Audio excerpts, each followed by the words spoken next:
I didn't even have a car, didn't have the money to go to the track, didn't have things like that. So I started running up the local hills, pushing my friends' cars, going to the local backstreet gym where I had a free membership. There was a few ways where I nearly went down the wrong path, which would have made me money, but it would have been a bad life. Yeah. It would have been a life which I never wanted to do. It's a life which I'd seen short, in close range. They're great footballers, incredible at what they do, but that's like it's not the same that's like our relay team thinking, right, we can go and beat Liverpool in a football match just because we're fast. Yeah, it's not that simple. So they're great at what they do. They are fast compared to a normal human being.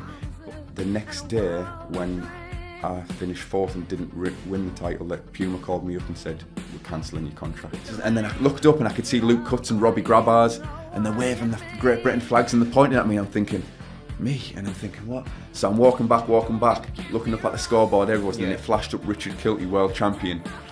I remember the song Tina Turner, Simply the Best, started blasting out. You're simply the best.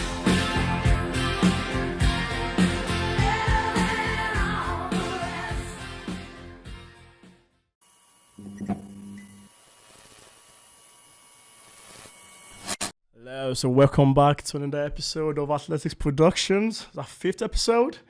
We've got someone interesting for you today. He's ran 6:49 for the 60 and 10:01 for the 100. 10:01, I'm Victor, DJ Armani, and we've got Richard Kilty with us today. How has it been so far?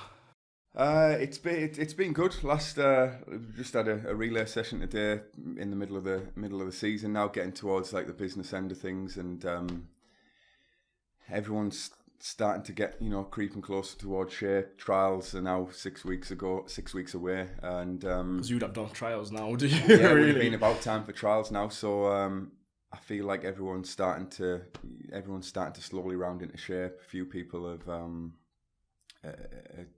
had a few niggles, injuries. Me personally, I had a bit of a slow start to the season. Few hundreds, most of them were into a headwind.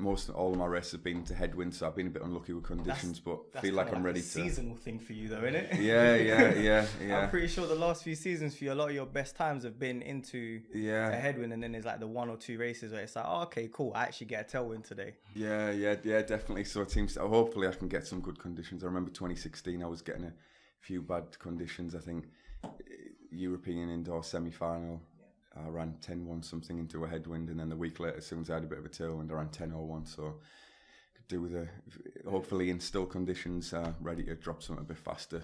Okay. Hopefully this weekend on in the anniversary games. So on the side of things where like normally at this point we would have done trials, and it's quite a different setup this year because everything's so much later in the season. Yeah. Do you find that that's kind of worked for you, where you had some niggles in the winter season, or has it still kind of played a massive part in your plans where it's not gone so well? Yeah, I think for me it's a blessing to have it a little bit later on because not many people knew how serious my Achilles injury was over the summer. Yeah. I had a tear in my Achilles. My Achilles was torn. Okay. I was suffering with Achilles tendinopathy for about 2 years. And then eventually got that bad that I had a tear down my Achilles, and I had to have my Achilles operated on, and I also had to have my plantaris removed and the other side of my tendon scraped. So it ended up being much more complicated than we thought it was. And then over the winter, my training was very much modified. I had no gym session, no heavy gym sessions. Yeah, that's what I'm doing. Yeah. No plyometrics, no bounding, no hurdle hops, no explosive starts and spikes, which I love to do, especially from like December, January time. And so I lost a little bit of that snap coming out of the blocks over the winter. And after the indoor season, it's given me a little bit more time. So I've been able to go into kind of like a second block of winter training through like March and April, and even a little bit in May, knowing that the trials are so late. So for me, I prefer it being a little bit later. It gives me a little bit more time to get the confidence back in my Achilles, and it does take a while. So how's it been like confidence-wise, knowing you've gone through this massive injury? Yeah. Is it the first time you've been through such a long injury as well, where you've missed, and it's kind of an important year as well, coming up to Tokyo 2020? Would that have been playing in your head like, I need this year to sort of prepare myself for next year? Yeah. Because I know you're aiming to go under 10. Like, well, most people in your place will be. yeah, for sure. It's something that's been... I've had that pressure on me to go under 10 ever since 2014, and I've been very, very close on numerous occasions. But, I've had, a little bit of... I've had quite a few injuries over the last few years. And, I think the confidence thing, I did struggle a little bit over the winter. And not only that, it wasn't after the surgery, it was after I won the European Indoors in 2017 when I defended my title. I was over in Florida training with Lance Brawman's group. Yeah. And my Achilles just flared up so bad that eventually I had to have injection after injection. I think I had so many injections, painkilling injections into that Achilles. And I felt like it'd be okay, then I'd run, it'd be bad. So I missed the whole of 2017 with the Achilles. Yeah. Well, I had a few races in the summer. I tried to come back, and then I severed my finger here. So I was looking after my son. Yeah. First day that I ever had him by himself. His mum was jumping in Italy. She's a world-class triple jumper. First time I had him, got him strapped in the car. Anyway, was rushing, left his milk in the house, ran into the house, ran out the door, pushed the door too far fast behind me, caught my finger and literally ripped out the nail bed, crushed it completely. And then on top of that, I was meant to go to London for the relay. Yeah. Even though I was struggling with my Achilles and the Achilles injury. That kind of had a knock on into 2018 where I was getting injections into it. It wasn't the solution, and I knew deep down, and I was telling the doctors and people, there's something deeper here. It's these injections. It's not helping. They're just keeping the injuries away for a longer period. So they weren't listening to you. Essentially, they weren't really listening to what you were trying to tell them that you were feeling in your body. Well, I felt like a few of them had different opinions on exactly what it was. Yeah. And I felt like every opinion that I had, I thought, it's not quite that. That's not quite working. And I tried everything from loading it, injections, resting, this and that. Mm-hmm. So the whole process of my Achilles injury started in April 2017, and I didn't end up getting. I didn't end up getting. In fact, it initially came on at the Olympics when we were running in Lane 1. Yeah. In Rio, but heavily since the just after the European Indoors in 2017, and I was suffering for almost about a year and a half till it eventually got operated on, and then it was like, wow, I wish I had this operation a year ago, and I would have been moving quicker. So the last 2 summers, I've essentially missed them both, and the last 2 indoor seasons, well, this indoor season I came back, it was my comeback season, but the year before that, 2018 indoors, I had a few races, but I was in pain brutally every single race, and to be honest with you, it did rock my confidence. Not confidence, it was just like, I wasn't confident of standing on the line and running pain-free. I'd never ever doubt my ability, but when you stand on the start line, you're in pain all the time, and then you're not quite running as good. Yeah, I knew that was the issue, and so it was tough. Yeah. So going into 2019, your first European indoor game.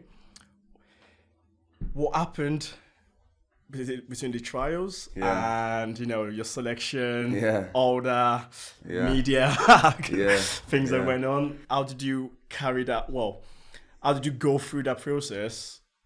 Yeah, it was, so a lot of people, I've got to the point now where I feel like I don't really say as much as I used to, because sometimes what I've said in the past, sometimes people have twisted it and ran with it, and I've ended up looking like the bad person. But I'll tell you the process of exactly what went on from kind of the start of the indoor season. I started the indoor season thinking I'm just going to race and see what happens if I can manage to get back in time. It was a big shout. If your body's ready. I had an Achilles surgery 5 months before the indoor season.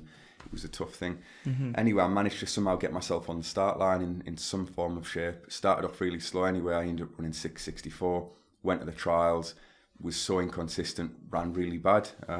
Just wasn't me out there, and it was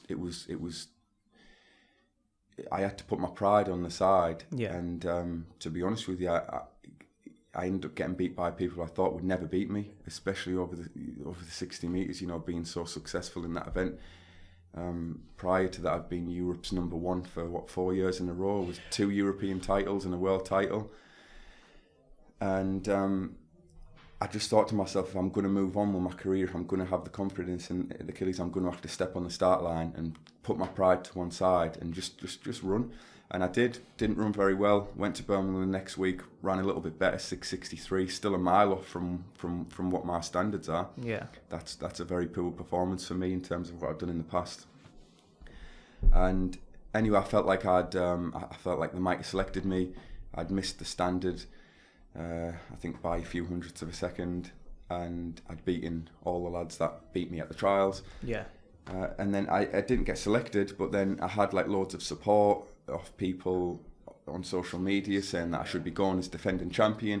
I felt like defending champion should always have a wild If card. you have a choice, you should be able to decide if you want to go to it, really. Yeah. And I thought to myself, you know what, I've came so far and I've gone through so much mental battles through my Achilles injuries, this and that. Got dropped by Nike, no sponsorship. I got dropped by another sponsor, Totem Sport. So financially, I took a big hit there in my earnings. And obviously, without a summer of competing, if you're not racing, you're not getting paid. Yeah. Luckily, I'd done really, really well in the years before then to be quite comfortable. But I felt like there was a lot of pressure on my shoulders anyway. A lot of people thought that I should have been running as defending champion. Yeah. And anyway, I thought to myself, well, you know what, I'll put an appeal process in. As I went to put an appeal process in, somewhere along the line, because of probably all the social media stuff, British Athletics didn't want me to run. And I thought to myself, okay, a bit disappointing that they don't want me to run. I can understand that they have their policy and their selection, but I did have the European Athletics standard, and the British Athletics standard was quite high. In fact, if you'd done the British Athletics standard, you would have won the European Championships, which was crazy. And whereas the women's standard, you wouldn't have made the final. Yeah. So it's like, I think that could be reviewed. But anyway, no excuses. In the past, that would never have been an issue for me. I've ran under 660, I think 50 times, 45 times. I've ran 6'5" or 6'4". Which is a record in itself. Yeah, which is massive. And so I thought to myself, in the past, that wouldn't be an issue, but it had, because I had an Achilles. I was coming back from an Achilles injury. Anyway, somewhere along that process, before the appeal even got heard by British Athletics, European Athletics contacted me and said, look, we've overrided it and we're putting you in. Sick. So thanks for European Athletics for doing that. Went to Glasgow.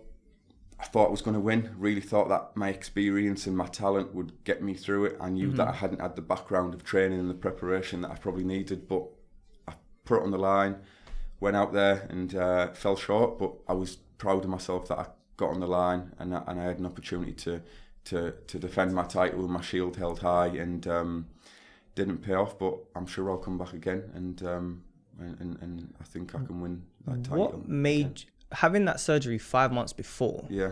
What was the key thing that made you say, you know what, as much as I've had this, I'm still gonna go and race? Because Achilles is one of those injuries that you kind of, as sportsmen and women, we all know that that's a very dangerous area when it comes to injuries. Yeah. So having had the surgery, what made you say, you know what, I've only had this much training, but I'm still going to go and compete? Because it wasn't even like you were competing just to kind of see where you were. Like, you were really going for it. And obviously I know being defending champion, that does come into play, but your health as well. Yeah. So what was the deciding factor? Like, what pushed you on to do it?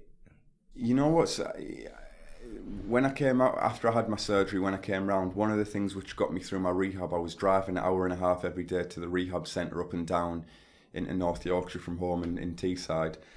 And every day I was going down there, I thought to myself, I pictured myself winning the European title again, getting back to full fitness. And eventually I took big steps getting there, and I thought to myself, I'm not too far off. And to be honest with you, I really thought I could go and win it, but didn't pay off. And I even thought throughout the season I was getting faster every race. I could still go and win, and it'd have been an amazing moment for me if I could win it for the third time. And to be honest with you, now it's got to the point where I'm not even running for myself now. I've got my 2.5-year-old son, and now it's just about like making my family proud and enjoying kind of the latter half of my career, to be honest with you. And I really felt like I could have medalled. And as I said, it didn't happen, but it was just the vision of potentially being able to win it for the third time in a row. And I thought I was close, and I fell slightly short, but that's it. That having come so close to getting your third title must be like a great feeling to know that even let's say you were 50-60% fit compared to what you're used to being. In the back of your mind, that means you must be like, well, you know what, 100% I can go and knock these out back to back. Yeah, for sure. It gives me the confidence now of moving forward into the summer and into next season and building on, if I can perform like that, literally so short after overcoming all that adversity, I think it gives me big confidence going into the summer, going into next year and the next couple of years of my career, to be honest. And there was lots of other stuff going on around the European Championships that people didn't understand as well. I got a Puma contract. I signed with Puma in the December, and 10 days before the European Championships, I didn't tell nobody in the interviews. I rolled my ankle training in Loughborough. I think I was slowing down on the Mondo track, on the Mondo lane. I was doing a speed session there in preparation for that. It was the day that it got announced that I'd be selected. And rolled my ankle. I couldn't walk for 4 days. I was on crutches. My ankle completely filled with water. It was a freak thing. I had to go and get a cortisone injection and the water drawn out of it. So I didn't train at all for 10 days before Glasgow. I couldn't even do a pre-meet. I couldn't even warm up the day before. And when I got there for the opening rounds of the 60 metres, I thought to myself, when I get on the track and put my spikes on, just pray that I'm not in pain, because I just rest it, iced it every day. So the preparation wasn't great, but because of that, the Puma spikes were running a little bit high on my ankle. Okay. And coming from an Achilles injury, I'd signed with a new brand, and I was only wearing the spikes for a few weeks. They didn't quite fit me properly. Okay. Not fit me properly. They were causing me pain where I'd had my injection and the water taken out and where I'd had the issue. Yeah. So we spoke to Puma, and I said to them, my manager said to them the night before Glasgow, Richard's having massive issues with the spikes. He's going to have to wear an unbranded pair of spikes. And they said, okay. They said, right, as long as he covers them up, as long as there's no logo on them, that's fine. So if you've seen in Glasgow, I had an all-white pair of spikes on. Yeah. The next day, when I finished fourth and didn't win the title, Puma called me up and said, we're cancelling your contract. So I lost my Puma contract, even though 2 days before that, the Puma track and field, the head of that, Nicholas, told me that it was okay to wear them in Glasgow. So wait, you got the contract in December, and you lost it in March? Yeah. Well, actually, my contract started in January, I lost it within 8 weeks. To me, it was quite upsetting because they told me if they'd have said, right, you're not allowed to wear these spikes, I would have wore the Puma spikes, but I thought to myself, right, I'm defending my title. And you had a good reason for not wearing them as well. I had a good reason. I just came back from Achilles surgery and I'd rolled my ankle. I'd had an injury 10 days before. And they said that it was okay for me to do. So that was disappointing. But you get over it. There's so much adversity I've overcame in my life that stuff like that I'm not really too phased about. It is what it is. That's the nature of the sport. There's a business side of the sport. And the sportswear companies, British Athletics, the agents, the managers, the meat promoters, at the end of the day, it's just business, and you've just got to roll with the punches, really. So as soon as that kind of, like, how did you find out? Was it through like an email, or did your manager tell you? And then what was your thought process from there? Like, was it just like, okay, you know what, I need to like hit up a few different companies that do athletic stuff, or was it more like a, I've had this already. With Nike, I'm fine. I can do my own stuff for a bit and just keep ticking over until then. Yeah. How important is the sponsorship to you? Yeah. In terms of gear. Yeah, the sponsorship's good. Obviously, you get paid from the sportswear contracts. So anyone that's listening, some people think that when you're sponsored by a company, you just get free shoes. They're actually, they're actually paying you. So it's not like, oh, I'm decided I want to be with that company because they've got the best clothes. It's basically who gives you the best contract, really. Yeah. And I thought, you know what? I just thought to myself, okay, it is what it is. I can't control that. Quite disappointed with it. I felt like they handled it really, really bad. I don't think athletes should get treated like that. I think the way that they handled it was pretty poor. Mm-hmm. But I thought to myself, if I perform well in the summer, hopefully I'll get signed with another company. As of yet, I'm not. But if I run fast, stuff like that gets taken care of anyway. You know what? That brings me on to a nice, really topic about the Diamond League. Yeah. You know, we had a conversation last week with one of the other athlete, Ruben. Brilliant interview. And he kind of said, you know, if you this week you run 998, you go to Diamond League. Yeah. And then if you get to Diamond League, you don't perform well enough, you don't go to the next one. How do you expect athletes to go through that motion? Because you cannot be expected to run under 10 seconds every time you run or compete, because sometimes wind, there's so many other things that goes into it, and traveling. Like, how do you because I know you've been in most of these competitions a long while as well. Yeah. How do you go through that process, with the Diamond Leagues, the league meetings, or you went to Switzerland? Yes, Lucerne. Yeah, how do you deal with all those adversities, really? Yeah, so basically, if you were to go out and perform massively, you probably will get into a Diamond League. When I won the World Championships in 2014, I kind of got invited to most of the Diamond Leagues that season. Mm-hmm. But after the indoor season, I got injured, I got ill. So the first few Diamond Leagues that I'd done, I was running 10-2. So after performing a bit subpar in Rome, Oslo, my manager kind of said, right, we need to drop you into a few lower competitions. But I still went on to the Glasgow Diamond League and a few others. But it's just kind of, there's a lot of pressure on you, and I think you've just got to accept that it is a business, and if you're not performing, you're not going to get into the meetings. You've just got to kind of roll with it, really. And as I said, it is tough because there's so many fast people coming through, and there's so many different managers within the sport, and they've all got star sprinters, and they all want to have a bit of to get their athletes in the Diamond League, and basically you've got there's quite a lot of top managers. They've all got their stables of athletes. A lot of them run Diamond Leagues. They're promoters themselves. Yeah. So a lot of it is how good your manager is. Can you get into that competition?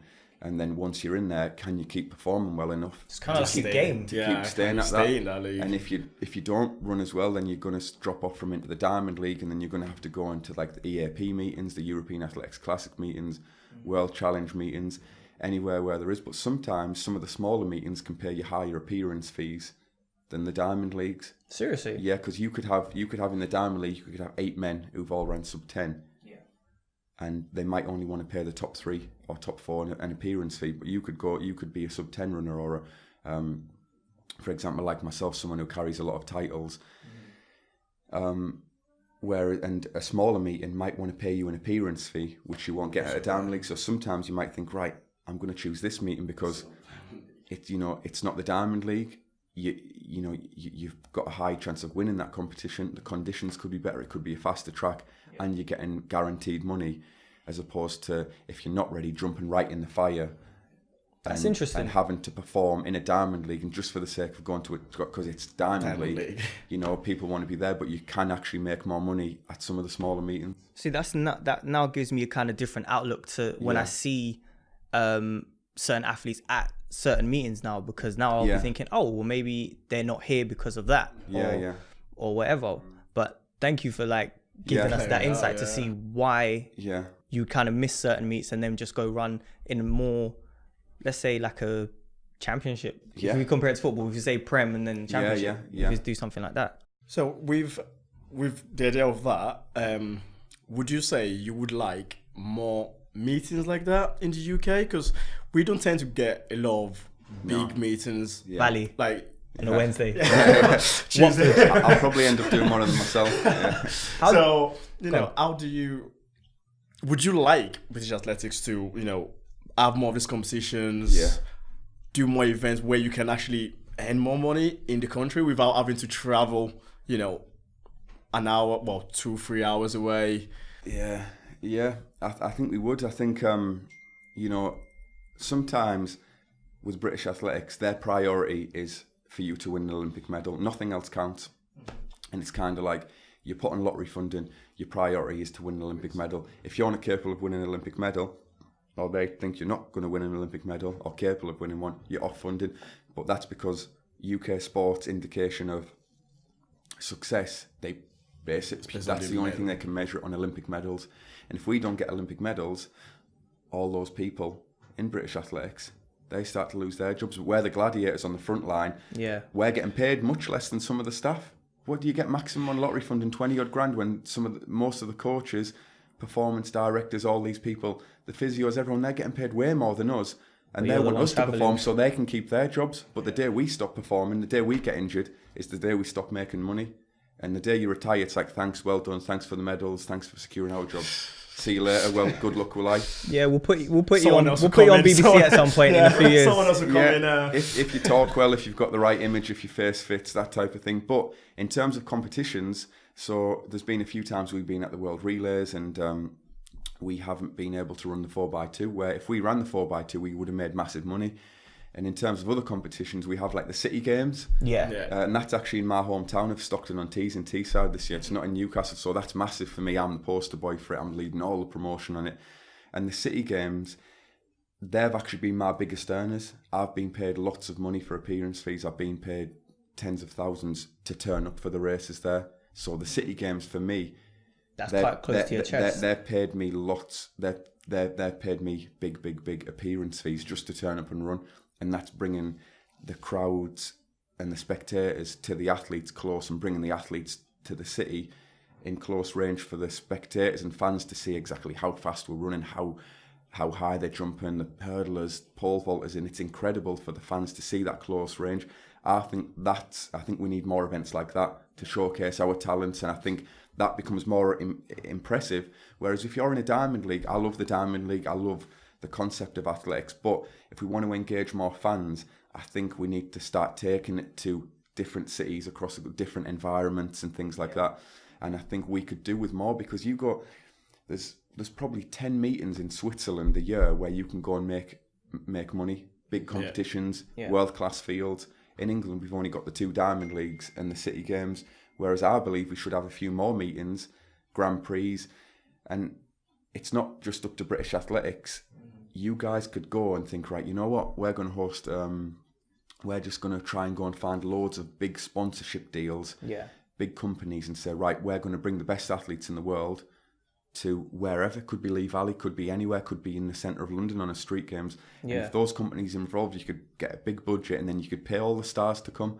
But there's nobody doing it. I think that's what's happening around Europe. There's just, people who've got their heads together and thought, right, we're going to put on a big competition, we're going to get the TV involved, and we're going to bring in loads of I think that's one of the biggest problems, isn't it? It's like you need the TV program, to pretty much be there for most people who kind of want to go. Like, I think a few years ago, was it last year or the year before, I was watching the British trials and it was quite painful seeing so many empty seats.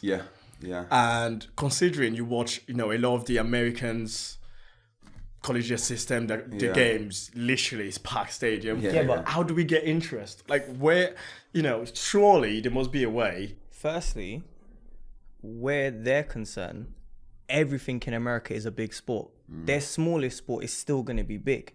Whereas off with here, it's like, if it's not this, we're not really interested. Basketball is a big thing in America, but over here, unless you're really into it, you're not really seeing it. Unless you're into athletics, you might just flick on the TV and it happens to be on. I had a conversation with someone in uni, and it was like, we only care about athletics every 4 years, which is kind of true, because everyone only watches the Olympics. People don't realize you have the Europeans, the Worlds, people kind of forget till the Olympics comes. But that is to change. Because if we need more athletes to compete, more money in the sport, that has to change. And, what can we do? Well, what can British athletics do, UK sport, to try and improve that? Because we need a way for this sport to get bigger. Because we are getting a lot of talents. I mean, we've got probably the best group of athletes at the moment. By far. Coming through. They're all 24, 25, the next few years is going to be massive. But we need more sponsorship for those athletes. We need them to stay in the sport. Because there's been a few people where, they've been so big coming up to their under 23s and you don't hear about them anymore.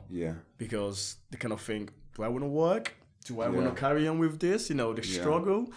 And we need a way for us, to help you guys, to say the least, to promote the sport. In the UK especially. It is one of those things which, you know, as athletes, we always have this conversation. What would we like more? Well, ultimately, we'd all love to get paid more for competitions. For some of the best people in the world, in the purest sport on earth, you can do really well. You can make lots of money from this sport, but it's kind of like you'll only make that when you're doing well. And to make more money, we need more exposure. We need more competitions. We need the sport itself needs to, you know, come across as more appealing, more exciting. And I'm not sure how you're doing that. And, you know, other things which impact that is like sponsorships. You're only allowed one logo on your vest, so that stops you from making more money. Because if you could have 10 logos on your vest, it's more money, more money that you can pull in. Whereas that's a bit of a block on us. But so you get taped off straight away. You get taped off straight away. Effectively, they're basically capping your pay. As such. Yeah. And so it's like they don't want you. They want you to perform and make Britain look good, but they don't want to make yourself look good or be financed. We're capped a little bit. It's like it's crazy. Like the Olympics is one of the biggest. It's the biggest sporting event in the world, but there's no money involved in it. So you can become the Olympic champion, but there's no prize money. But look how many sponsorship, how much money is the IOC making? It's incredible. Yet there's not £1 given to an athlete for prize money for being the best on the planet in their discipline. Yeah, there's no prize money for that. You'll get money from your sportswear contract. So if you won the Olympics, you'd make loads of money in your contracts, and you'd get your big appearance fees on the circuit and private sponsors. But from the Olympics, there's no. And you can imagine 4 years. 4 years. Yeah. Of hard work, and you get to that level. You get to the final. You know, anything can happen in the final, and you know, you come out of it, and you're thinking, "Well, I've been in the Olympics, but what have I got out of it?" Your bank account has nothing to show for it. You know, what have I got? Because they've been in the Champions League. Final, and then coming out and going, you know what? I came second, but you know, I go about 10 mil. But you know, ultimately, there's not money directly from them. But if you became Olympic champion, you're going to make. You'll make it from sources, interviews, and stuff. And there's loads of other things. Whereas World Championships, you win big prize money. You know, you win loads of prize money, and then knock-on things happen. That 2014, I probably had £20 in my bank account before I went to the World Championships. I left making way over six figures that year immediately. That's from you know a combination of prize money, appearance fees, contract sponsors, things like that. So you can do very, very well. But to think that there's actually no prize money in the Olympics when there's prize money. The CrossFit Games has the prize money. Do you know what I mean? Come on. And you're talking about the best athletes on the planet are not getting paid to be the best in the world. People in the Olympics. When all the people in the suits high up, they're the ones who are bringing in all the money. They're getting paid more. We're like modern day gladiators, I always say. Because you can imagine, if I organised the Olympics, I probably get more money than some of the athletes. 100%, you can only imagine. Thinking about it that way, it's so like, you know, if I'm a kid right now sitting there, I'll just be going, you know what, rugby looks like a fun sport. Rugby looks like it, but you know, we are in the sport for a reason. You know, everyone wants to push themselves to see how quick you can go. You know, boats are sort of raised the standards so high that now everyone wants to get as close as they can. Everyone's like, you know, I coach a lot of kids now, and a lot of them just say, "Oh my God, I'm 2 seconds off the world record." You know, that feeling of putting it down, and people don't realize you might be running 10.5. That's quick. Yeah, that's rapid. It's a really quick time. And we had a video the other day of the American footballers doing the 40-meter dash. And look at the crowd for that. You can imagine how much they want or they got for that kind of event. We need to set up some events, you know, for our athletes as well. Do you think maybe in the next couple of years they should do a thing where they have the American footballers go up against track stars? So they pick like, I don't know, maybe the top 3. You do like a league thing.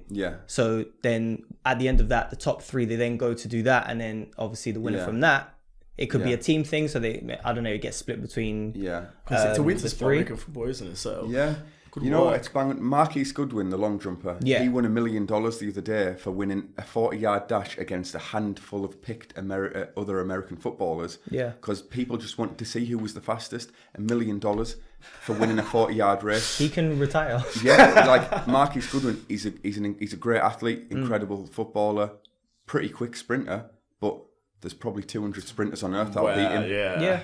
And some of those. Because the best one at the moment is when everyone goes, you know what, footballers are quicker.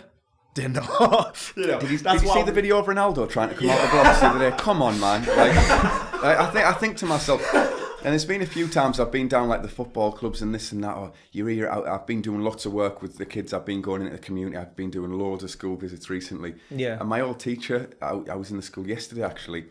He said, "Yeah, I done it in 10.6." I said, He said, "Oh, time." He said, I said, you never time do it 8 10.6." And he goes, "Oh yeah, I was fitter then. Like I was only 14." So you'd be the fastest 14-year-old in the history of probably Europe. And if you'd done that, you'd have probably went on to do special things. And you're just like, come on, get a grip, man. Don't do that. But ultimately, I think, you see the footballers and things like that. Call them out. That would engage people. Call them out. I done one with Hector Bellerin. He started doing all this tweets years ago. And I was sat down, me and James Ellington, we were about to go training in Florida. And he said, "Why don't you challenge him?" And I thought, you know what, I will.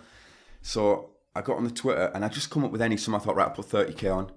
And I said, I'll challenge him at 30k. Basically, the loser has to. I didn't want to win his 30k. We could have made it a much bigger fee. 30,000 to them is not a lot of money. We could have even went for 100 grand, 80 grand, whatever money, because we'd be that confident of beating them. Yeah, it would be almost impossible for them to beat unless we pulled up with a hamstring injury. Yeah, we could jog and beat them. They're great footballers, incredible at what they do. But that's like that's like our relay team thinking, right, we can go and beat Liverpool in a football match just because we're fast. Yeah, it's not that simple. So they're great at what they do. They are fast compared to a normal human being, but they're not compared to sprinters. We're born with extreme talent, and we've worked so hard and gone through so much to be in this position. We fine-tuned everything: technique, nutrition, look, mental things. There's so much that you have to go through to be an elite. It's a fine-tuned thing. But imagine how many people you would get attracted if we said, right, we're going to take Cristiano Ronaldo, Hector Bellerin, Adama Traore, Bale, some of the faster things, Gareth like Bale, Mbappe, and we're going to put them in a Diamond League, or we're going to bring the Great Britain relay team, and on a football pitch in Wembley Arena, they're going to see who can win the race. Imagine how many people you would get, and imagine, and that'd be another way. They'd probably fill out the stadium. Get more exposure. And then we'd get more credit for what we do because we'd beat them by 10 metres, 15 metres maybe. Even more. And then that would bring exposure to our talents and our sport. And I think things like that need to happen. Maybe, this year at the Indoor Grand Prix, they had the reporter, the BBC report, they give him a lane in the qualification rounds. Give lane 1 and lane 8 to 2 sports stars, the fastest rugby player in the country, the fastest footballer, and see how quickly they come off the camera and how fast we leave them from the blocks. Our sport needs more respect. And I'm always somebody who tries to stand up with it. So I got Carlin Isles, that Carlin Isles, there was something going on Twitter, and he was going on the other day, and it's like, come on, man, like, you're very fast. But you're not. But you're not us. But you're not a world class sprint. He's very, very fast. He's ran 6:65, but 6:65 will not qualify him to represent the country. And there's, again, 200 sprinters on earth can run faster than that every year. Yeah. So amazingly quick for rugby, but to claim you can beat the fastest man on the planet, come on, get a grip. It's like CJ Uja at the live feed. You know what was the funniest live feed I've ever watched? Shout out CJ. And someone kept commenting, Walker will be you in a sprint. And he got so angry. But listen, I think when Walcott first kind of came onto the football scene, he ran 11.5. It was 11.5 at 14, and then a few years later, he alone had run 10.8 or 10.7, and he was like, all right, he's quick, but you can see he ain't that quick. And I kind of look and think, there are a few sprinters that have come up over the years where they're not technically sound, but they've run some quick times. There was a guy, I don't know if you were in the squad at this point, there was a guy called, I think, Chris Williams, and he was from up north. This guy was rapid. He ran about 10.7, and he was scrappy as hell. Came from football. Yeah. But now I'm like, Yeah. would you be that quick now? Well, Would you be that quick then? You know what? There's a guy from like up north as well. He just came into his sport about a year ago, and he's only 10-6. Right. He's been in the sport a year, Yeah. and only 10-6. You know, but that's natural talent. That's just definitely, yeah. pure. I don't think he's been in football. Yeah, I just think he just came to the track and had a go, and he's doing naturally quick, some yeah, big things, yeah. and. We would like the City games, bring like a Rashford in, you're in Manchester, bring like a footballer in. The amount of crowd that will go in, the amount of investment that will go into, because people want to see them. Yeah. Everyone thinks, Rashford is probably, assuming the quickest in United. Bring it to the City games, get some sprinters in. Yeah. You guys, And if they complain, give them the money, because if you pay the footballers a big appearance fee to come and run, the crowds will come. The crowd will come. It's stuff like that, but work itself out. Yeah, it's definitely something where, I'll always stand up for our sport and defend it, because it's something which is like, any sprinter, especially at the top level, if you're running under 10.2 seconds in the 100 meters, it takes a hell of a lot to get to that type of level. That's like 6 days a week training, if not 7, trying to not eat the wrong thing, do the right movement, instead of walking somewhere, you want to just, take a car because you don't want to hurt yourself. Yeah. And that preparation phase, coming up now is the British trials in August. Yeah. You have to prepare for that. How is that preparation going? Yeah, preparation's going great. It's I've ran a few more 200. I've run 1 200 this year. The weather wasn't very good, and I don't know what event I'm going to run. This weekend I'll run 100 meters in the 4x1. The week later I'll run in Switzerland over 200 meters, and depending on what event it looks more likely that I'll qualify in, I'll push towards that. And it's that's as simple as it is. My training, I feel like it's going great. I'm happy. I'm over the moon just to be back on the track and competing injury free and enjoying my season. And trust me, in any other athlete, I'll tell you, nobody performs well when they're not enjoying it. Nobody performs well when they're anxious or they're tense. Every single athlete in the world performs better when you're happy and when your mind is clear and when you're enjoying it, no matter what. Yes, sprinting is, it's a big ego sport. There's a lot of egos. You've got to have that, a little bit of fight in you and that little bit of arrogance and things like that. But ultimately, everyone's going to perform better when they're relaxed. Every sports person.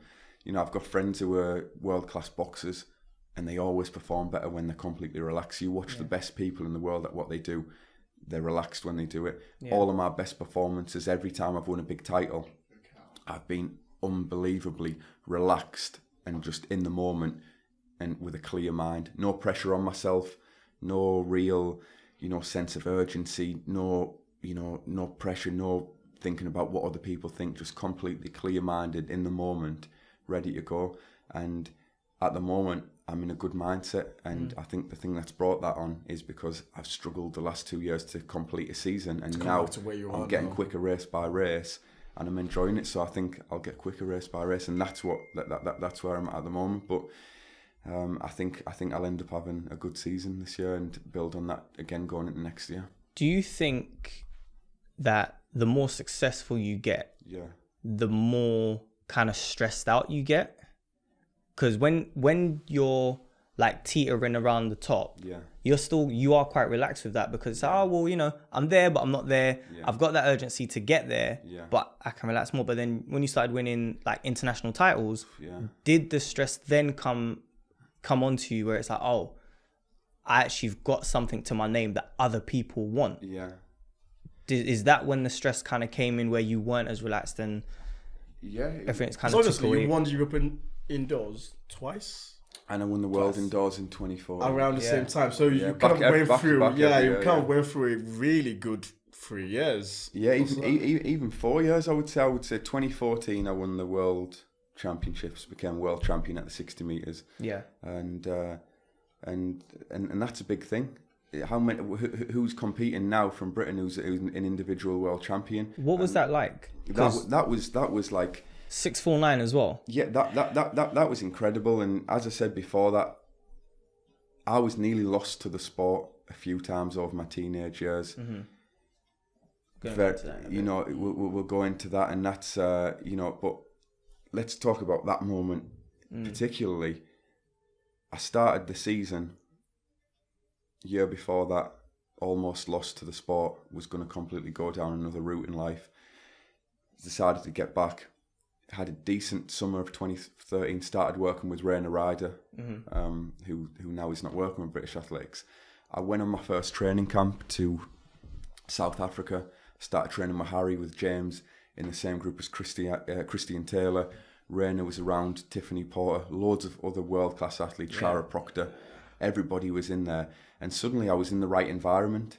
I was getting physio, I was going to sleep early. Rainer got me eating right. He switched me on up here. He made me believe in my talent. Yeah. And my talent was something that's never been denied. I grew up in the Northeast without really any good structure or coaching. Yeah, and I won 2 English schools titles training once a week.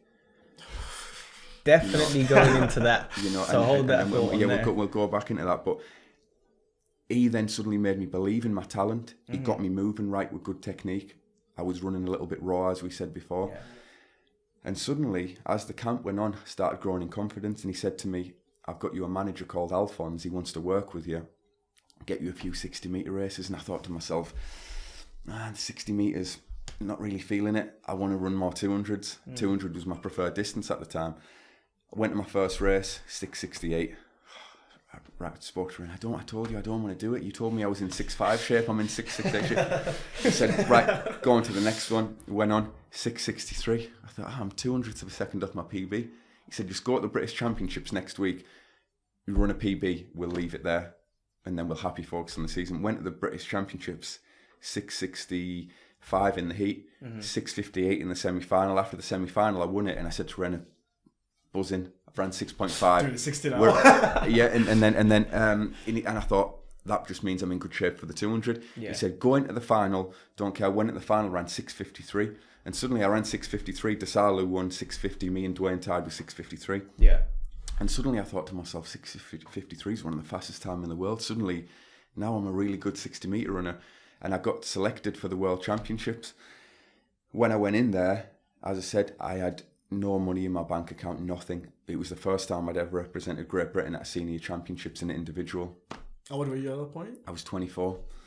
And I went into it completely just thinking to myself, I'm going to fully embrace the championships. I'm going to completely go into it relaxed. And I know for a fact that I'm in great shape. And I'm going to enjoy the rounds. I'm going to enjoy the build-up. I'm going to enjoy the travel to the competition. I'm going to soak it all in. Yeah.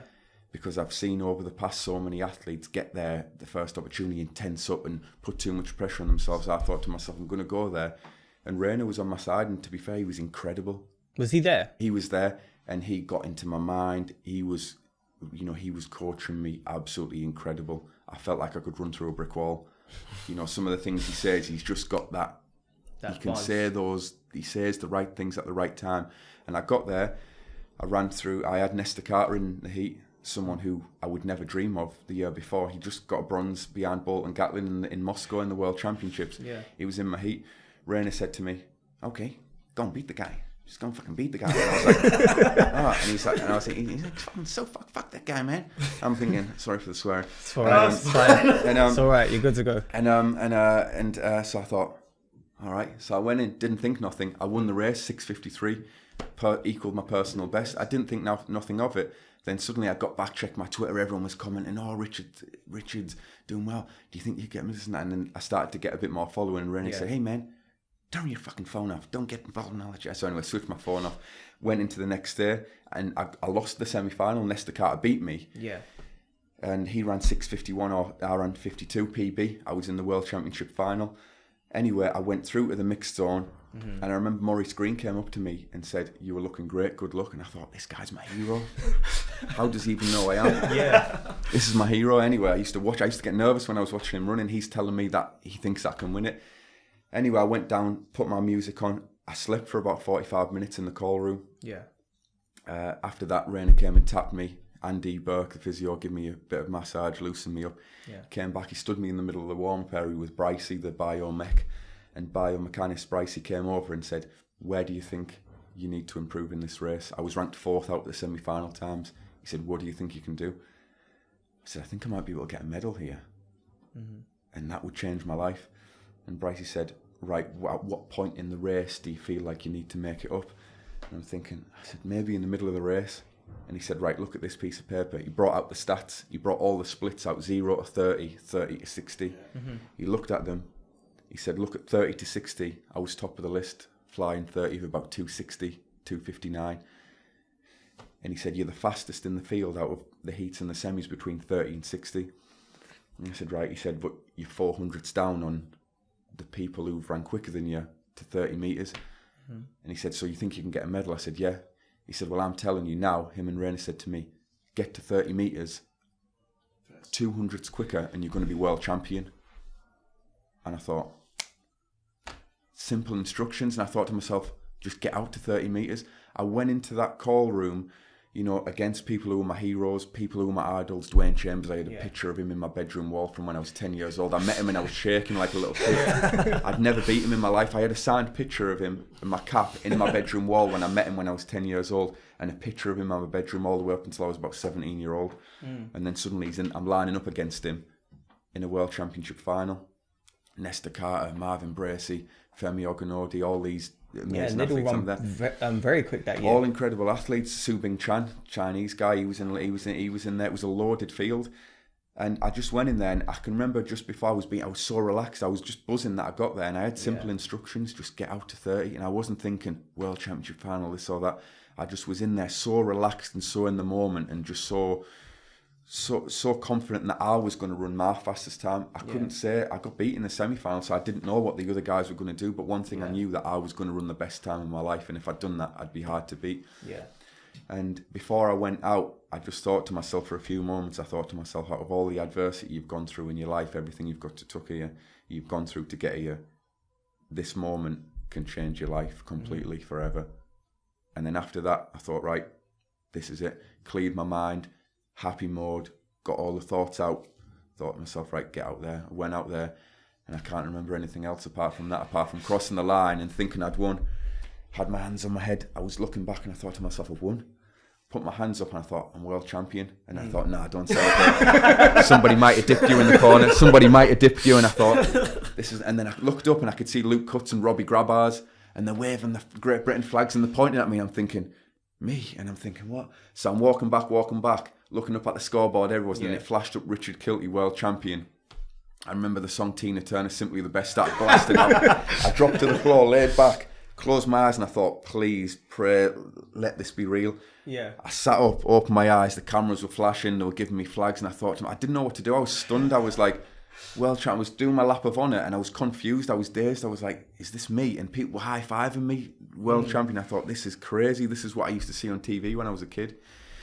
And it was a moment that I'll never forget, and it'll be a moment which is, apart from the day my son was born, probably the biggest moment of my life, and it was a massive shock to me and everybody else around me. I was a 66 to 1 odds on to win that. I should have bet. Yeah, I should have bet. And as far as I know, nobody bet. Nobody bet on me, as far as I know. You see that moment where your biomechanist and Rainer Ryder said to you, if you change this, you've won. Did you... You know when you get nervous and you get that kind of almost sick, your stomach drops? Yeah. Did you have that feeling? Because that's such a big thing to be told just before you've gone in. Because you said how relaxed you were, but just that exact moment, when they told you that, what went through your head? How did you feel? Did you kind of go like jelly? Would you know what the thing is? If someone was to tell me that would happen now, I would have thought that would be my response. But for some reason, I had this like a confidence and just this unemotional. Everything was going right. Everything was just going right. You have those days, and when you guys will speak, and you'll be speaking to so many different athletes, they'll probably tell you the same thing.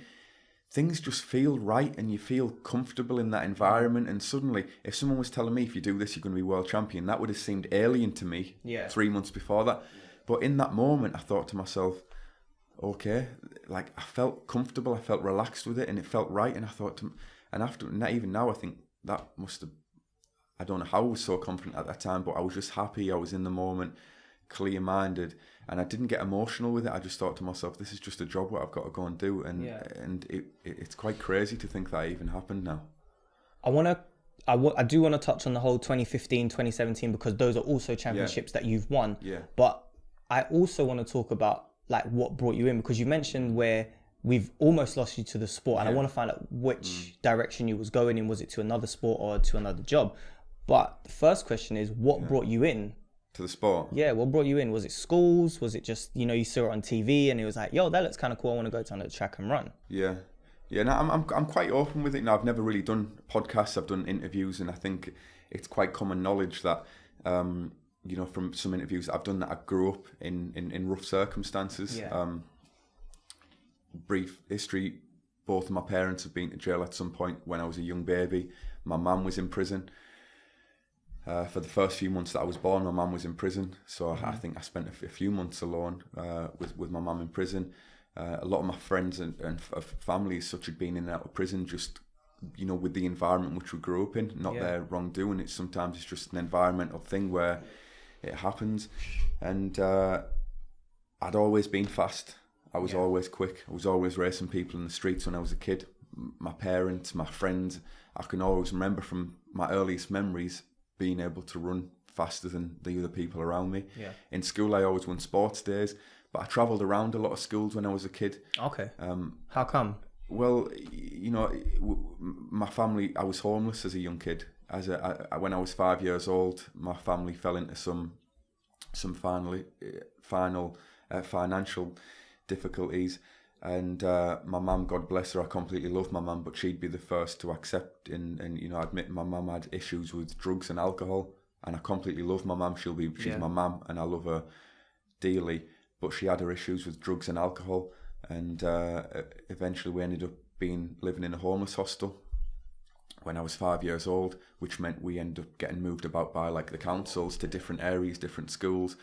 So it was hard moving schools, trying to make new friends all the time, and the areas especially at that age as well. Yeah, that age it's hard, and but all that was hard, it was a bit of an adventure, you know. As a kid, you know, there's so many people around the world that have it much harder than we do in Great Britain. Even if we were homeless, we still had a roof over our head. We had food. You know, some of my friends in athletics who grew up in certain parts of Africa have way tougher ordeals than we do, so you can't complain at times. But in terms of British circumstances, it was about as tough as it gets. And so I moved around a lot of schools, but when I went to one school specifically, when I was 10 years old, it was my first day at school, school sports day. I won it. The teacher was massively involved in sports and she really encouraged me. Then I won the county championships, and she was like, wow, you're the fastest kid in the county. Your first day at school was sports day? Yeah, at my new school, Pentland Primary School. And you know, anybody who's listening who's ever been to a new school, like any of you guys, it's quite nervous your first day at school. Even though I was quite a confident kid, first day was sports day, and I made friends straight away because I won sports day. And they were like, wow, the new kid's really, really fast. And so I won that, and then I went on a few weeks later to win the county championships. Okay. And I had success early on. Then the Olympics was on in Sydney at the time. Maurice Green became my hero. Maurice Green and Dwayne Chambers. I was like, wow, this is crazy. And when I realised I was quick, then I was like, I want to join the athletics club. And the coaches wanted me to go down from winning the primary school county championship. So I joined the athletics club, and I think I won my first 100 or so races, and I won. So I've always been talented. My first 6 weeks in the sport, I think I was one of the fastest, or the fastest under 11 in the country over the 60 metres. So I was always naturally really, really quick. Yeah. Throughout my teenage years, I went on to win the English schools twice, 2006 and 2007, which is very, like, when was the last time you heard of a sprinter coming from Middlesbrough Teesside? Yeah. It's rare. We have coaches, but we don't have the most amazing environment that produces sprinters like London does. The talent pool here, and the coaches here, the coaching facilities, Lee Valley, place like that, the environment. Everyone's switched on to sprinting in London. There's a culture. Yeah, it seems like it's growing as well, because there's quite a lot of people coming in, you know, from different backgrounds, just with that good coaching backgrounds compared to the North. Yeah, which is weird, because when you're in the North and you succeed, it seems like it's much of a big deal than when you come from the South. Yeah, from London. Yeah, whereas everyone, like, it's common knowledge now. Everyone's sharing their ideas, coaches, the talent's coming through. This is a conveyor belt of talent down here in London. Up there, it's not. But another weird thing about my story, which I'll tell you on, involves another athlete. And throughout my teenage years, as I said, I won the English schools 2006 and 7 over the 100 metres. So that was my initial talent. I had success there. Went on to represent Great Britain as a junior. Yeah. When I was 14, in I ended up being homeless again. Social services got involved with my family, tore my mum and dad apart. My dad, without my dad, I would have never been where I am today. My dad stuck by me through thick and thin, even when times were tough. He went down the wrong path a few times in his life, and he knew he got involved in things, and he always wanted to push me away and put me in the right direction, even though we had family issues with my mum's drug problems and alcohol problems. And I've got an amazing relationship with them both now. They've put their issues aside, and with me being in the position I am, I'm neutral, and I love them both. But we ended up being homeless again, growing up in all the rough council estates. I lived in a homeless hostel, and basically a homeless hostel is like a council block of flats where you've got a warden on. It's basically people who don't have a council home, or they don't have the money for a home, so you put them in these really dingy flats, usually with heroin addicts, crack addicts. As a 14-year-old? Yeah, refugees who came in. So sometimes it would be tough, not the nicest. There was me, my little sister Heidi, Jack and Luke, and my mum living in a one-bedroomed, dingy apartment. One day I was walking down the flats, and I bumped into a guy who was a Sudanese refugee. And my dad said to me, "Oh, there's a guy who said he's quite quick. He said he can do 2 meters something in the high jump." I was like, "All right." Met his name. He was called Rabbi Yusuf. Lived in the same block as me. That's Rabbi Yusuf, who's one of the fastest men in Europe. So me and Rabbi Yusuf lived in the same homeless hostel together in 2003. It's crazy. We went to the Olympics together. We share with each other in the World Championships, European Championships, Olympics. We were homeless in the same area of Middlesbrough at the same time. He was a Sudanese refugee fleeing from Sudan.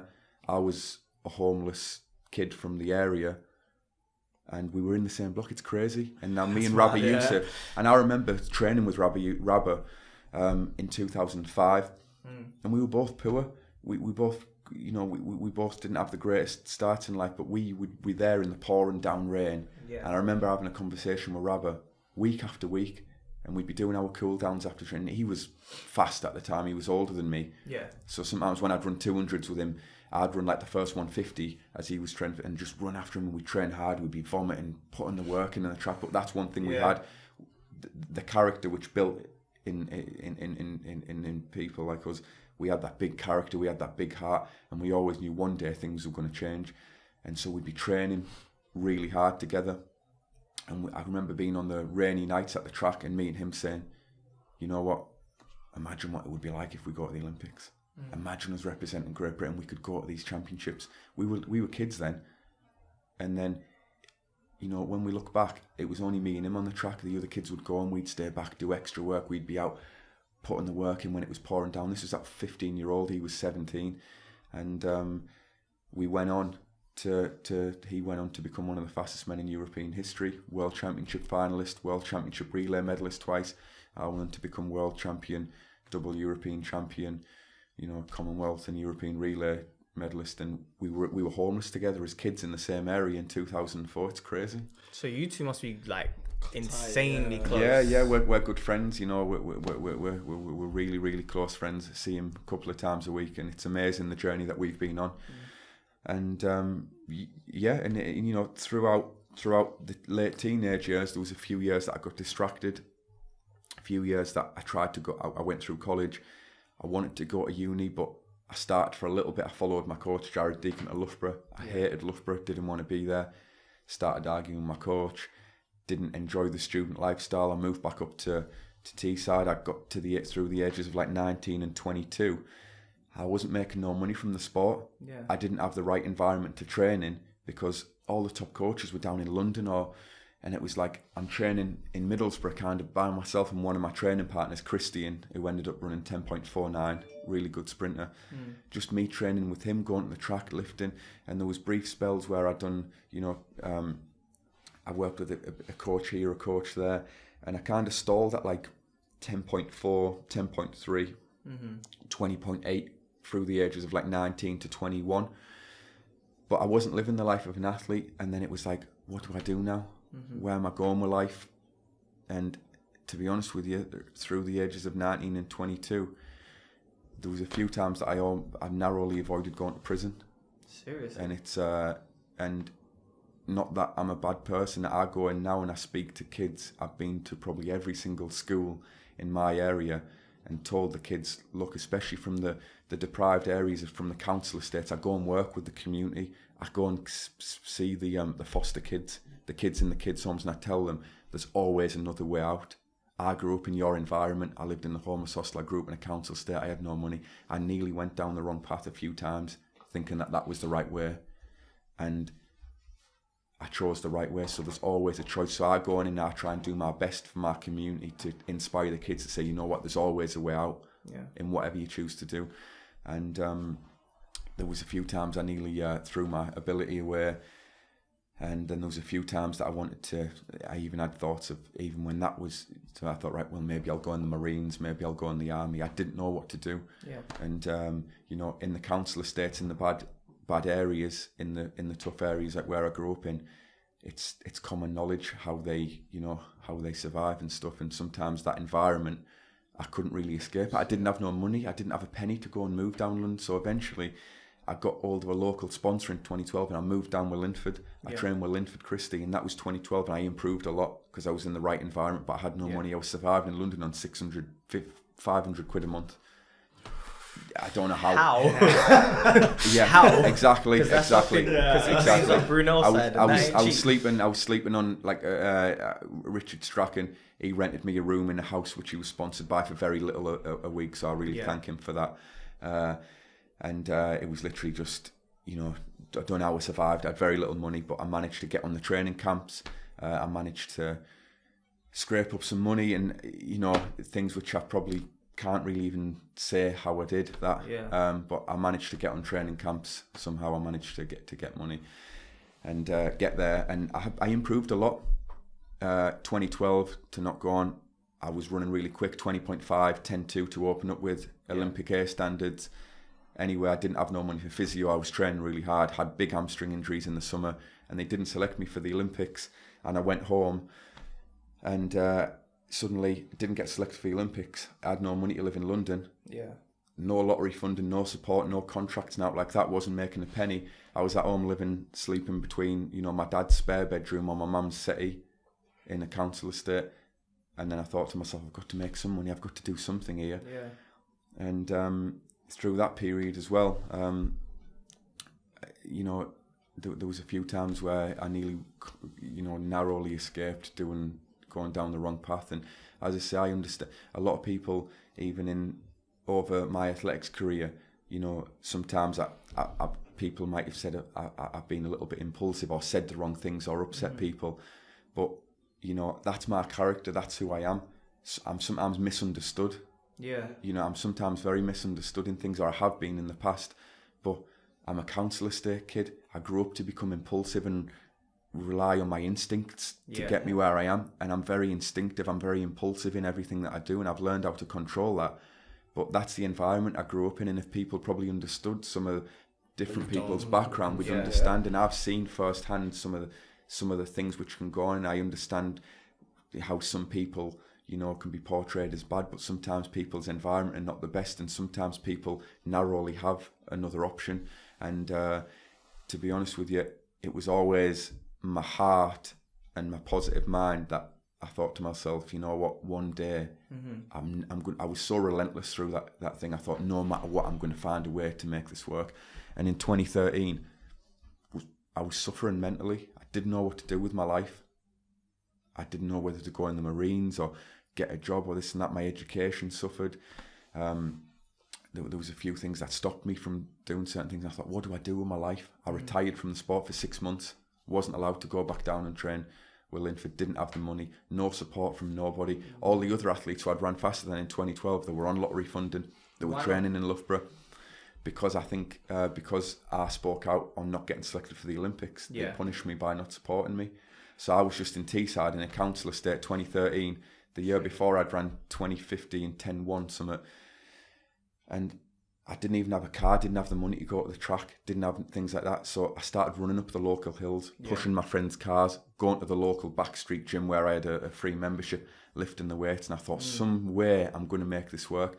And there was a few ways where I nearly went down the wrong path, which would have made me money and which but it would have been a bad life. Yeah. It would have been a life which I never wanted to do. It's a life which I'd seen shot, in close range. I've seen friends go to prison.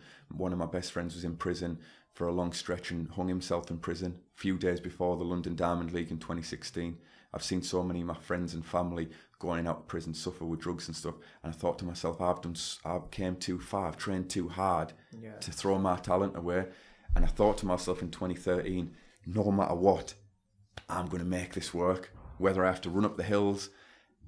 I ran after my friend. One time my friend had a little 50cc motorbike. There was no one in my area who could keep up with me, so we'd go on the cycle path and he'd ride it and I'd run alongside him. People would be coming over on the parkway, listen, what's going on, blah, blah, blah. And he'd be on his little motorbike, I'd be running after him, repeat 80-metre sprints, 120. I was literally thinking 80 meters. Walk back, stuff like that. And it was crazy looking back, and I thought to myself, you know what, but that made me who I am today. Yeah. And no matter what, through that period there, it taught me to be relentless, and as cliche and as corny as it sounds, It's paid off. It made me into a stronger character. And 12 months later, from couldn't even afford a massage, couldn't afford to get to the track, no support from no one, no sponsor, nothing, no coach, nothing like that. 12 months later, I was world champion in the 60 metres, and it shows any athlete out there, you've got to be relentless. You never know how close you are to having a breakthrough, and that was that period. Yeah, that's such a storied version, and I'm actually quite glad that I asked you that question. Because now that's gonna give people a different insight to you. Anyone who watches this now is gonna be like, oh, well, we didn't see this side. We've just seen this guy. Okay, he's world champion. He's done this. He's done that. But then he's done this and this, and it's like, well, now guys, you've kind of seen more of a background to him. Going forward with that, with the perseverance and stuff, if you'd have gone down the wrong road, you would have never been able to do your 10:01 and your 9:92. Yeah, that's right. Yeah. The day you saw the 9:92 come up on the clock. Yeah. Talk me through it. Yeah, it was good, and I'm always someone that I'm proud of the fact that I'd done the 9:92, but it was wind assisted. You know what I mean? I'm not a sub 10 sprinter because it was wind assisted. Yeah. There's a few people who've ran sub 10 or ran 10 zeros. It's wind assisted. That's not your PB. Yeah. My PB is 10:01 legally. Mm-hmm. Right, so that's my PB. But still running that, initially I was shocked to see it. Yeah. And all of the races that day, there were 0 winds. If you watch the race on video, it's on YouTube, you can't hear no wind. Look at the trees in the background. Look at the flags. They're still. The other lad who won the race, he ran 9:89. But yeah, it obviously was wind assisted. That's what the wind gauge showed. But it was still a great run. And after that, I was ill for about 6 weeks. And you ran so fast, you ran yourself sick. Yeah. My flights got delayed. Yeah. And that's another thing that people don't understand is, see, when you go to these diamond leagues or these competitions, or you're on the circuit, as we call it, sometimes you might race on the Saturday, and you've got a 6 a.m. flight the next morning. Mm-hmm. You might be 2 hours away from the airport. You might have to leave the hotel at 2:30 in the morning. And when you do that, it's you're knackered. You've raced. You've had a hell of a race. You've took your body somewhere where you never do. Yeah. You get no sleep. You're stuck in airport connecting flights, and you're in there. And I got home and I was ill, and I had flight delays. I got home and I was ill for a bit, and I suffered in the Olympic trials that year because I was still a little bit ill, and I didn't run so great at the Olympic trials. But then a few weeks later, I started to get a bit healthier. Made the European final in Amsterdam. I ran 10-1 into a headwind. Mm-hmm. The other semi-finals had tailwinds. I won my semi-final, and I felt like I was in incredible shape.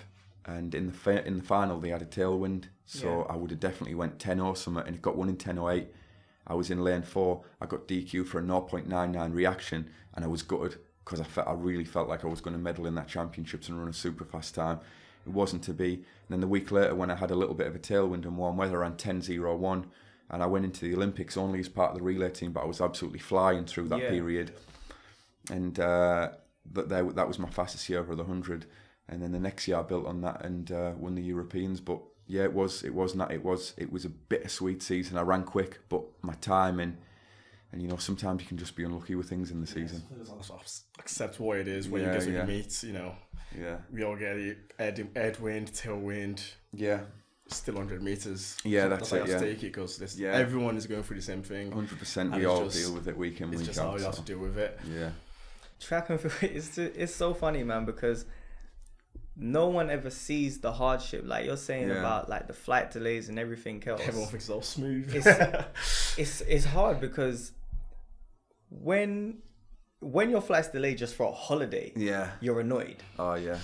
But when you're basically being denied recovery, it's a whole nother thing. Yeah. And I've had people say to me like, yo, you get flown out sometimes the day before the meet, sometimes on the day of that meet. Yeah. So you don't have time to acclimatize. You don't have time to get yourself ready. Yeah. Sometimes it's literally you get your bags to the hotel room. Yeah.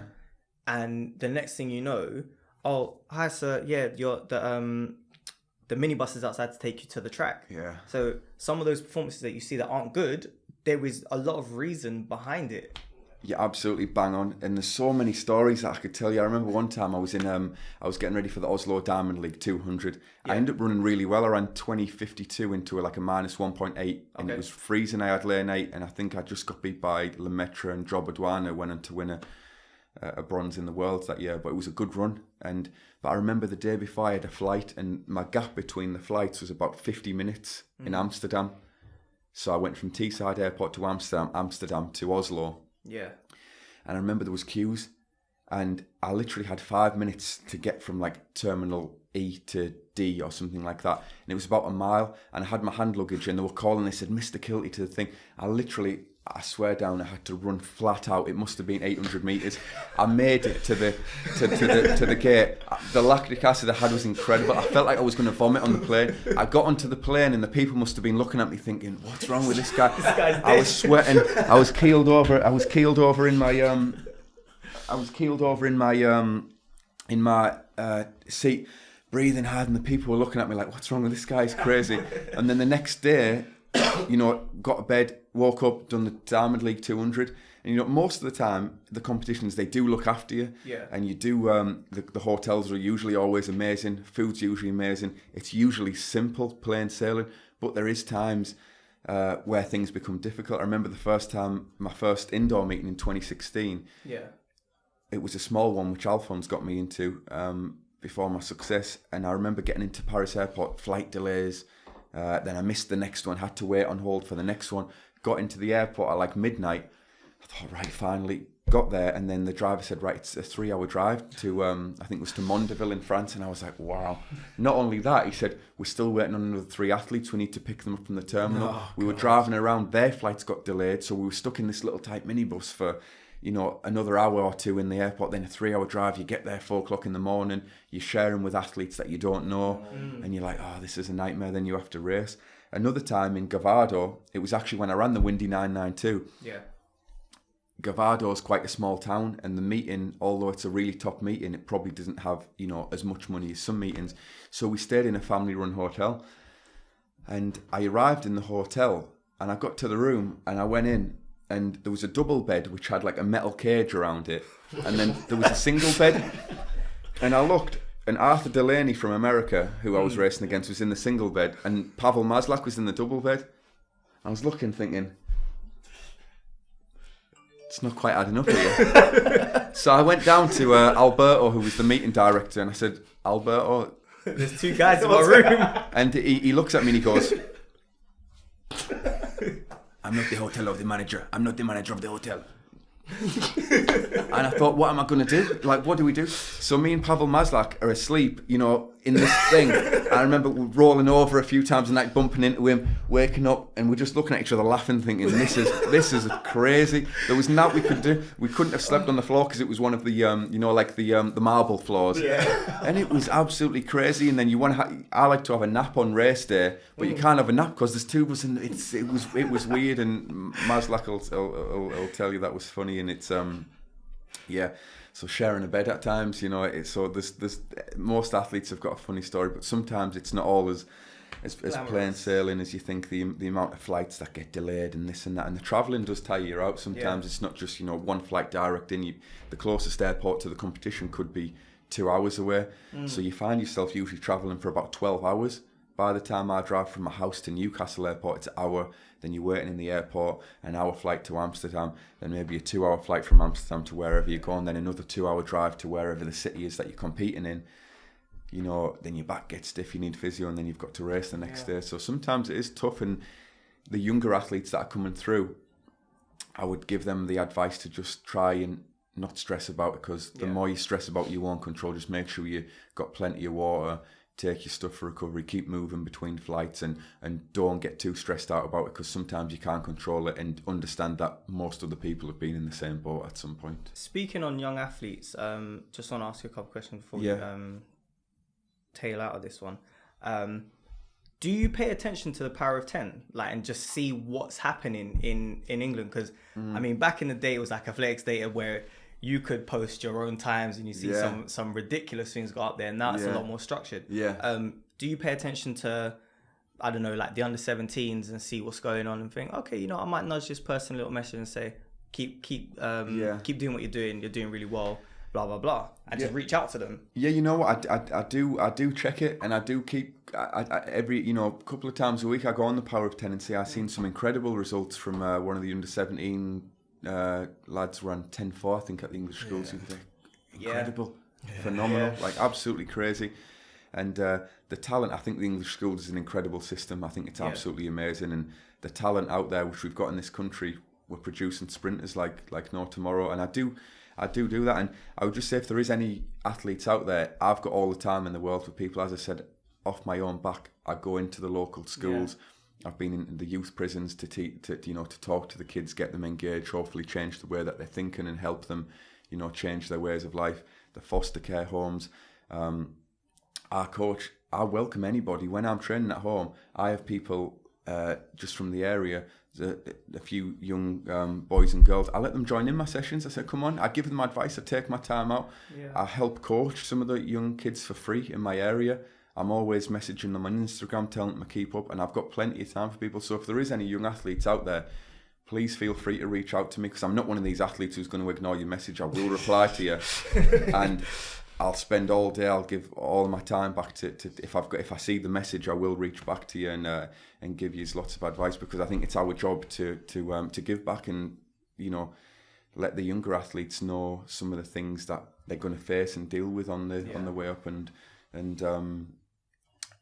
some of the challenges that it takes, because we've got the talent there, but sometimes it's not handled right, or they make the wrong decisions. But we're slowly starting to see more and more talent breaking through and becoming successful. Look at our sprinters right now.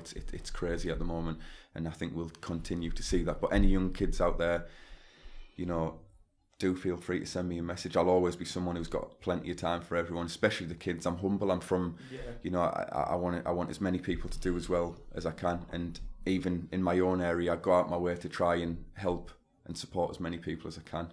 Yeah. I'm going to ask you a few quick questions. Yeah, let's go. Best training session? Best training session. 250, 200, 150, full recovery, 20 minutes. Sick. Flat out on the gas. How long does that session normally take? Warm up, I'll do 45 minutes. I'll try and get a good warm up. I'll try and get into like competition mode for that. Yeah. Then you're probably talking about, might do a few easy accelerations to build up for that. Yeah. Could take 2 hours altogether, but I'll have 20 to 25 minutes between each run. Okay. Yeah. Cool. Yeah. Best training partner? Because you've had quite a few. It's hard, I don't want to leave no one out. I don't I'll probably say this, and then there'll be a few people pulling me up this week saying, I thought it was me. He's been put on the spot, guys. Yeah. So if he doesn't say your name, do not feel upset. Trust me. Rabbi Youssef. When I'm doing my sessions at all, I've kind of got two setups, because I don't live in Loughborough. Yeah. I'm trained by Benki, and I train with Harry and Danny. Yeah. But I also spend most of my time in Middlesbrough because of my family and my wife. So I train my wife. She's a great training partner. Yeah. But when I'm in Teesside, Rabbi Youssef. When I'm Rab is always someone who I love training with. Yeah. Okay. Yeah. Ideal food after a competition or training session? After competition, burger, sweet potato fries, strawberry milkshake, and a big bag of Haribos or a red velvet cake. I like to eat whatever I want after. Let's see, what question could I ask you that isn't too... It's not a bad question. Just fire them away. Best competition, juniors, from junior days, because over the years, like you had, obviously you've got the indoors, English schools.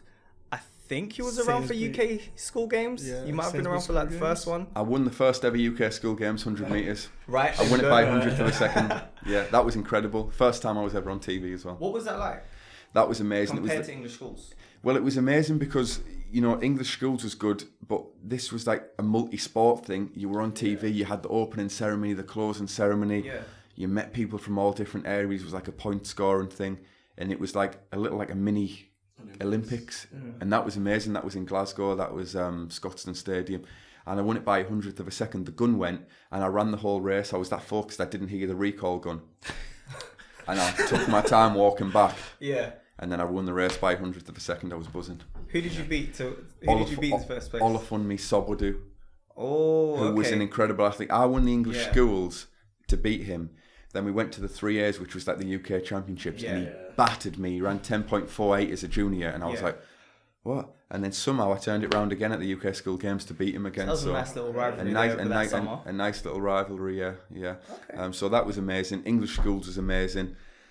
The first junior championships you go to was good. That was European under-20s in Hengelo. I was bottom year under-20. I only done the relay there. That was a good experience. First time, you get your Great Britain kit, you're buzzing, you're over the moon, travelling with a team. That was good. And I'm a big fan of the City Games, me. I'm a big fan of them. I think they're good. I think they're amazing. Nothing really beats competing in the Olympic Stadium here. So the last question, should we say? Yeah. Would you put your kid into athletics? That's the one. That's the one. And everybody keeps seeing me because double athletics genes. Yeah, because his mum, she's competing right now in Italy. As soon as we finish, I'll probably get the results. Yeah. So I hope she does well. She broke the Lithuanian record a couple of weeks ago. Okay. World Junior Champion, European Under-23 Champion. She got pregnant in 2016 when she'd qualified for the Olympics. So you're going to take the blame? I was in trouble with the federation for a bit. I was probably the most hated by the Lithuanians for a bit, but they're friendly with me now because she's back. Yeah. But she's incredible. She's like superwoman. She had the C-section. 6 months later, she was in the top 10 in the world in the triple jump after a C-section of our baby. She's doing well, and he's like a little superhuman, and he's I love him to death. It's amazing that my son, but everyone always says to me, "Oh, he's going to be fast. He's going to be good."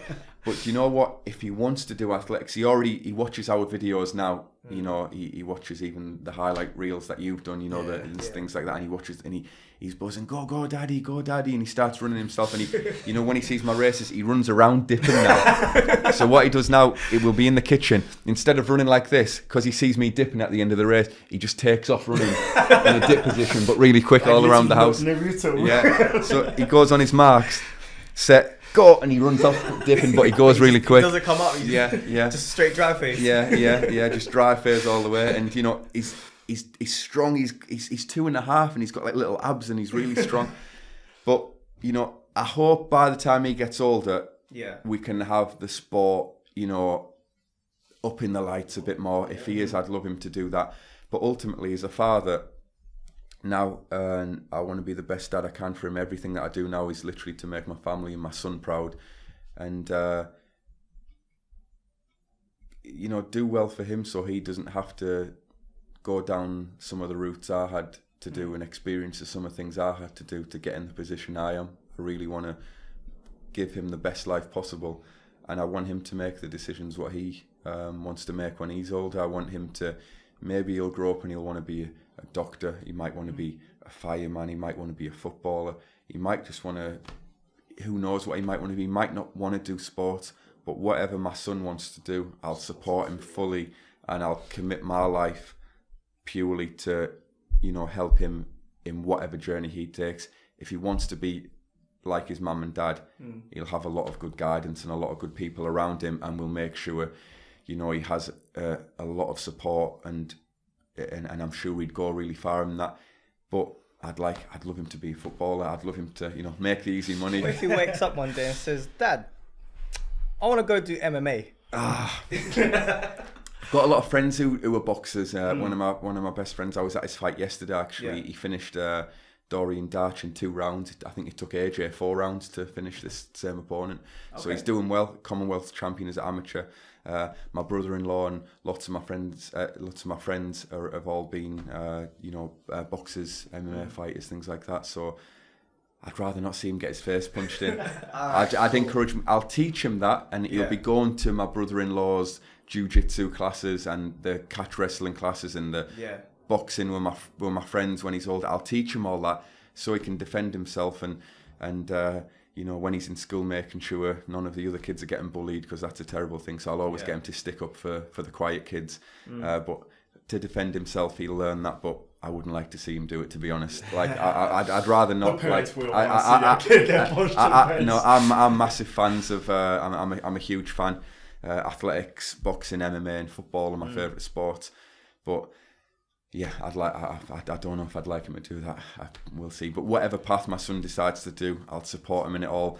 But one thing's for sure, I think we're already starting to see his strong genetics coming through already, and it's amazing seeing him develop. And as I say, whatever he decides to do, we'll support him, and I'd love him to be successful in anything. Fantastic. I think this has been fantastic. Yeah, thanks. It's been podcast, honestly. I can't wait to hear you back. Yeah. We've understand you a bit more as well as a person. Definitely, and, you know, the media says a lot of things, and we don't understand where it's coming from. We don't know your side of the story, and I think a lot of people are going to enjoy this because you're more relaxed. You seem like a really nice guy as well. Kind of online, you know. But it's fantastic to meet you, and we hope we see you in the 2020 Olympics. Definitely, you know. yeah. 2020, listen, we got world champs this year. We got world champs first. We got world champs first. Hopefully I'll nail them standards in the next few weeks. I think what do you need to get? 2040, 1010. I've done them both before numerous times, and I'm confident. I think I can do it, and I really think I'll do it. And hopefully I'll be on again with you sometime in the next year. There's loads more stuff. I've got so many more stories and things we can go into. I'd love to be on again with you guys. It's been amazing. Let's book him in for like early winter season. Like, like just before it starts off. So around like the late October, we can get. So we know you are quite busy at this moment because we've been trying to get you on for ages. We've missed each other so many times. But it's been amazing to have you on again. I feel like I know there's more there for you to say, and I hope the next few years goes really well for you and your wife. Good luck to her, and hopefully we might do a double. We might have both of you on at the same time. Well, she's already done the Olympic and World qualifier, so she's already in Doha and Tokyo. So now the pressure's on me. Man of the house, I've got to do something. You'll take that in your stride. Yeah, definitely. Listen, thanks again, man, for coming on. It's been amazing, and I just wish you all the best of luck for the rest of the season, man. Thanks for having me, guys. Cool. I'll see you soon. We out.